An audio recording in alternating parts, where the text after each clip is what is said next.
was a lazy Sunday afternoon when I decided to stroll through the local neighborhood garage sale. The air was filled with the scent of autumn leaves and the distant sound of children playing.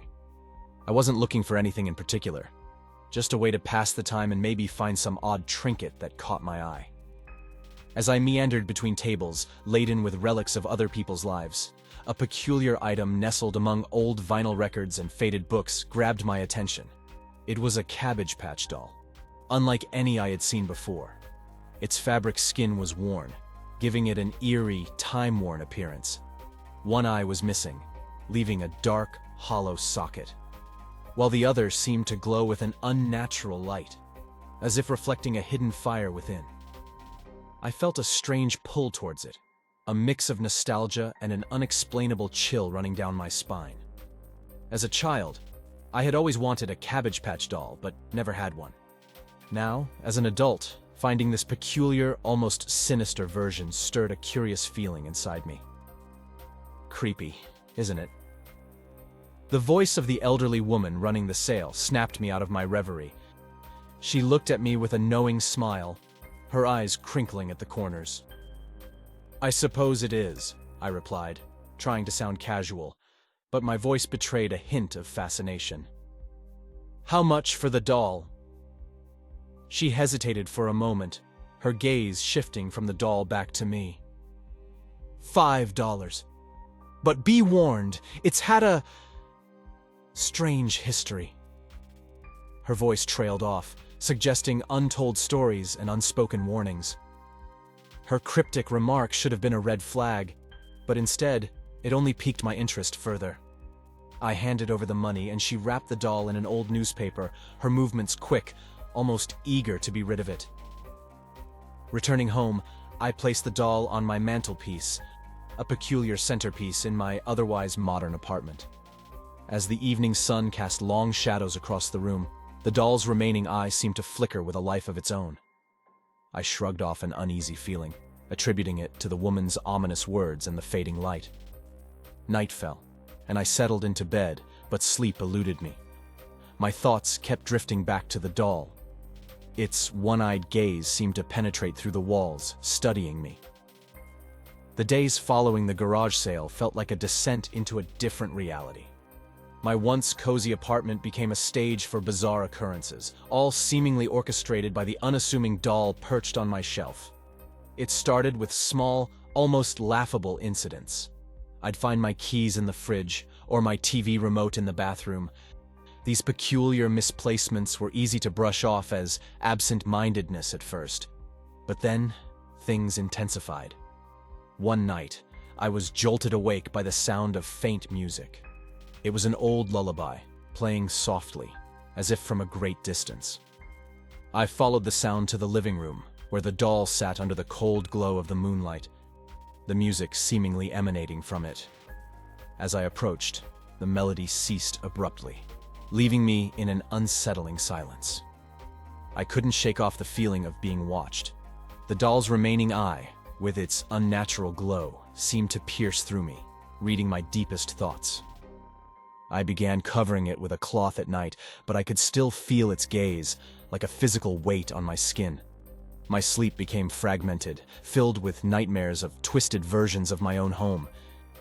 In these dreams, the walls were lined with countless glowing eyes, all fixed on me with an intensity that left me breathless. I'd wake up in cold sweats, the after images of those eyes burnt into my vision. I would hear whispering voices during the day, always just out of clear hearing, but close enough to send shivers down my spine. They seemed to emanate from the doll, its stitched lips a gateway to a realm of shadows and murmurs. Desperate for answers, I scoured the internet for any information on the doll. Buried in obscure forums and old blog posts, I found stories of similar dolls, each linked to strange happenings. But no story matched mine entirely, leaving me with more questions than answers. As the days turned to weeks, my life became a cycle of unease and dread. I stopped seeing friends, stopped leaving the apartment unless absolutely necessary. The world outside seemed distant, irrelevant. My reality had narrowed down to the confines of these four walls and the eerie presence of the doll. The most harrowing change was in my own reflection. My eyes, once bright and full of life, now mirrored the doll's hollow gaze. It was as if part of me was being drained away, replaced by something cold and alien. In a final act of desperation, I tried to rid myself of the doll. I threw it in a dumpster blocks away, but the next morning, it was back on my shelf, its grin seemingly wider, mocking my futile attempts to escape. I am writing this now, the doll watching me from its perch. The whispers have grown into a chorus of unintelligible voices, echoing around me, inside me. I can't escape it. It's in my home, in my mind, a constant haunting presence. I fear what will come next. I fear that this doll, this cursed object, has woven itself into the fabric of my life, leaving me entangled in a web of fear and madness from which there is no escape. It was a chance encounter, a conversation with an old woman at a coffee shop. That led me to a deeper understanding of my plight. She spoke of a doll, similar to mine, that belonged to her sister many years ago. A doll that brought nothing but grief and misfortune, eventually leading to her sister's unexplained disappearance. The old woman's words resonated with a grim familiarity. She spoke of a curse that latched onto the owner's deepest fears, feeding on them until nothing was left but an empty shell. I returned home, the weight of her words sinking in. The doll seemed more menacing than ever, its presence suffocating. I tried to reach out to friends, to reconnect with the world I had shut out, but found myself unable to articulate the terror that consumed my life. My calls were brief, my voice hollow. The doll had woven itself into my very being, isolating me in a web of paranoia and fear. Exhausted and defeated, I found myself staring into the doll's eye for hours on end, losing time and sense of self. The whispers had grown louder, a constant stream of unintelligible chatter that filled the apartment. I could no longer distinguish where the doll ended and I began. It was as if my thoughts and fears were being siphoned, leaving me hollow, a mere observer in my own body. The doll's curse had taken hold, and I felt myself slipping away, consumed by the darkness that emanated from its stitched, grinning mouth. The world outside my apartment, the life I once led, seemed like distant memories, fading fast.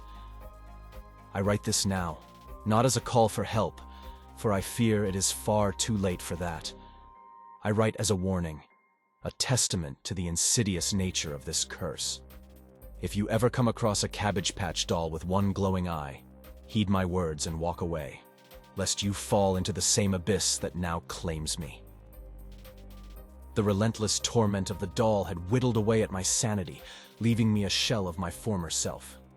Each day blurred into the next, marked only by the doll's haunting presence. The realization that escape was impossible had settled in like an unshakable chill. I was trapped in a cycle of fear and despair, the doll an ever-present specter looming over my every moment. On what I sensed would be the final night, I found myself staring into the mirror, searching for a semblance of the person I once was. My reflection was gaunt, my eyes hollow. In them, I saw the same eerie glow that emanated from the doll's eye. It was as if the doll had imprinted itself onto my very soul, its curse irrevocably altering my being. With nothing left to lose, I decided to confront the doll one last time. I approached it, not with the intent to destroy it, but to face the fears it had instilled in me. I spoke to it, my voice barely a whisper, recounting the pain and terror it had brought into my life.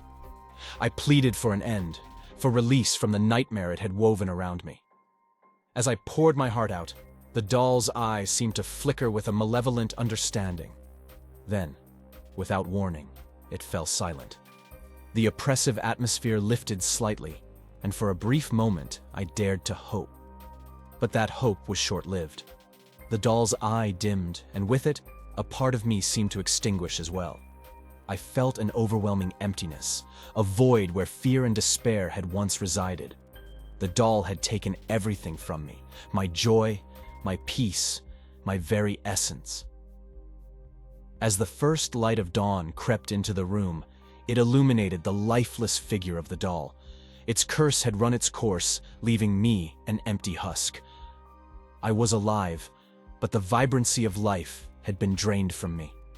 I sat there, motionless, as the sun rose higher. The world outside continued on, oblivious to the darkness that had consumed me. The doll, now just a mundane object, sat on the shelf, its role as a harbinger of doom fulfilled. In the aftermath, the doll found its way back into the world, turning up at another unsuspecting victim's garage sale. Its eye no longer glowed, its curse spent on me, but the malevolence that it harbored lingered. As for me, I remained in my apartment, a silent witness to the passage of time. The doll had left me a living ghost, a warning of the unseen horrors that lurk in the most innocent of guises.